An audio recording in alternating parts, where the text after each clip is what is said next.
Hey everyone, it's Lydia from Treasure Quest Coaching, and I'm here today with part 7 of my series on Christian ladies. Why are you settling?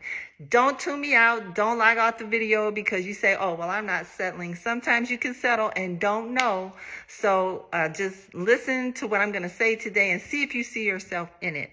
One reason why we settle is because we don't think that we're worthy or that we're deserving of anything better, or for the best that God has for us, or the high calling that He has for us. And there are different reasons why we think that, and I'm going to break this down into a couple of videos. But one reason why we think that we're undeserving and unworthy of God's best or His high calling is because maybe we try to be our best at something. We gave full expression to whatever God put in us, a creative idea that we had, a venture that He put in our heart, an idea, a word or something, and we stepped out in it and it wasn't received well. In fact, particularly what people might have said to you is, who do you think you are? Or you might have heard people saying, who does she think she is? Does she think she's better than us? Or something like that.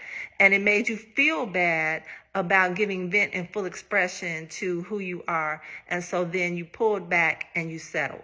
You settled for less. You settled for what would not make people uncomfortable. You are not alone in this. This happened to Jesus in Matthew chapter 13. He returned to Nazareth, which was his hometown, right? We call him Jesus of Nazareth. And while he was there, he was teaching in the synagogue. And, Jesus, he was the rabbi. He was a teacher. So he was flowing in his purpose. He was doing what God had called him to do. He was living out who he was. And everyone was amazed with his teaching. And they said, where does he get this wisdom from? Where does he get the power to do these miracles? And then they scoffed at him.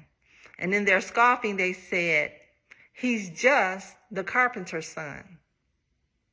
Now listen to what they said. He's just the carpenter's son. And we know his mama. We know Mary. We know his brothers. His sisters live right here among us. And so where did he get all this stuff that he's talking from? And then verse 57 says, and they were deeply offended and they refused to believe him. So here they see Jesus, doing what he's here to do.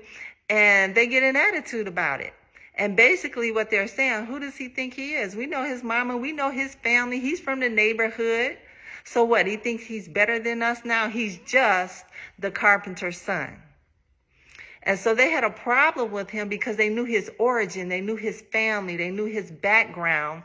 And they, commented that they're among us.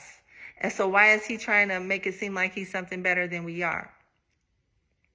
So they didn't judge him just on him and what he was saying. They were looking at his family. And for some of you, that may be the thing. You may feel like you have to settle because of where you came from, your family background, your origin. And people make you feel like you can't do better because of where you came from. Oh my God, I see that so much. I see that. Oh, I can't get into that.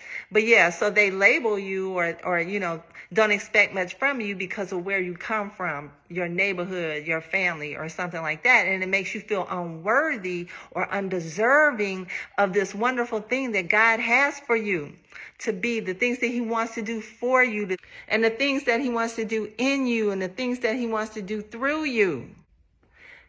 Newsflash, everyone is not going to be excited about God's calling on your life. Everyone's not going to be excited about the treasure that he's put in you.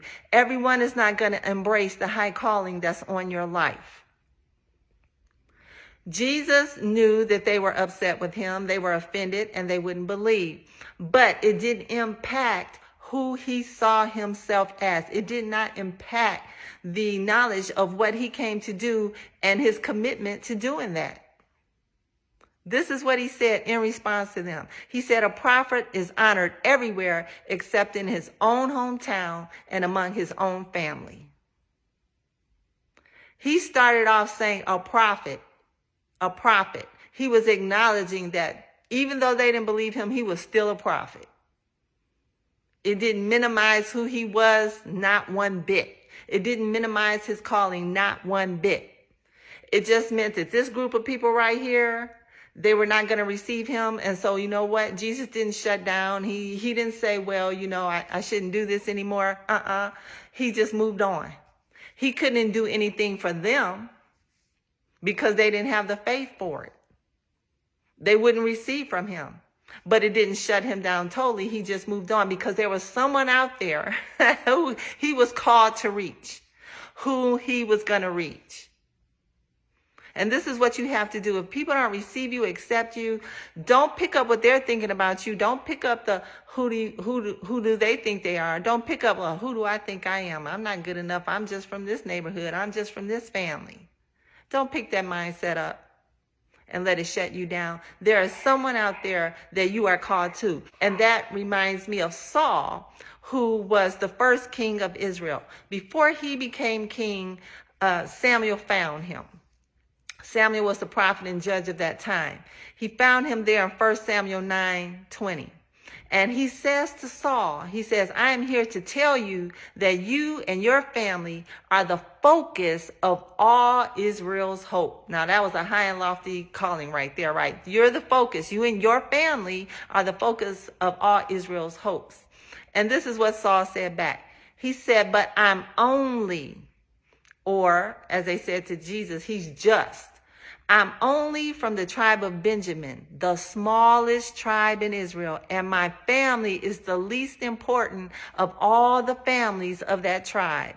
Why are you talking like this to me? He was basing his worthiness or his ability or his deserving of this high calling based on his family, his tribe, where he came from. Don't you do that. God chooses whomever he wants to choose. He uses whoever he wants to use. And I really want to get ahead of myself, but I am not.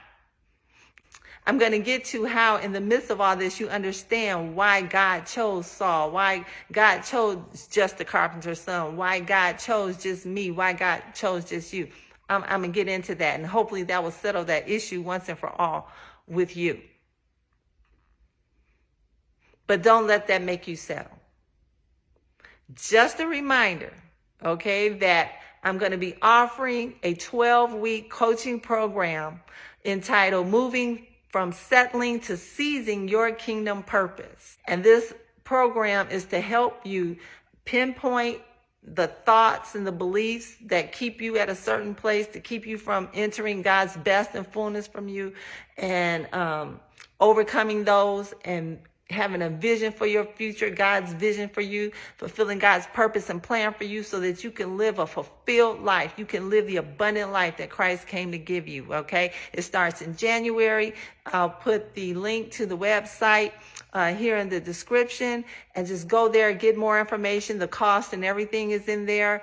And if you believe this program is for you, and some of you I know it is, then please register, okay? All right. Stay tuned for part 8 coming on another reason why we feel like we don't deserve to have God's best. All right. You all be blessed.